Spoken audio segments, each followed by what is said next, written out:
متحدہ عرب امارات کے اسٹیٹ سیکیورٹی ادارے نے دہشت گرد نیٹ ورک گرفتار کرنے کا دعویٰ کر دیا۔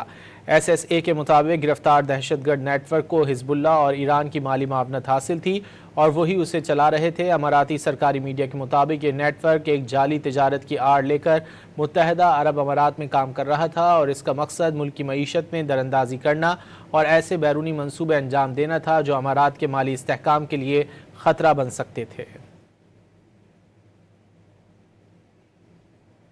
متحدہ عرب امارات کے اسٹیٹ سیکیورٹی ادارے نے دہشت گرد نیٹ ورک گرفتار کرنے کا دعویٰ کر دیا۔ ایس ایس اے کے مطابق گرفتار دہشت گرد نیٹ ورک کو حزب اللہ اور ایران کی مالی معاونت حاصل تھی اور وہی اسے چلا رہے تھے۔ اماراتی سرکاری میڈیا کے مطابق یہ نیٹ ورک ایک جعلی تجارت کی آڑ لے کر متحدہ عرب امارات میں کام کر رہا تھا اور اس کا مقصد ملک کی معیشت میں دراندازی کرنا اور ایسے بیرونی منصوبے انجام دینا تھا جو امارات کے مالی استحکام کے لیے خطرہ بن سکتے تھے۔ متحدہ عرب امارات کے اسٹیٹ سیکیورٹی ادارے نے دہشت گرد نیٹ ورک گرفتار کرنے کا دعویٰ کر دیا۔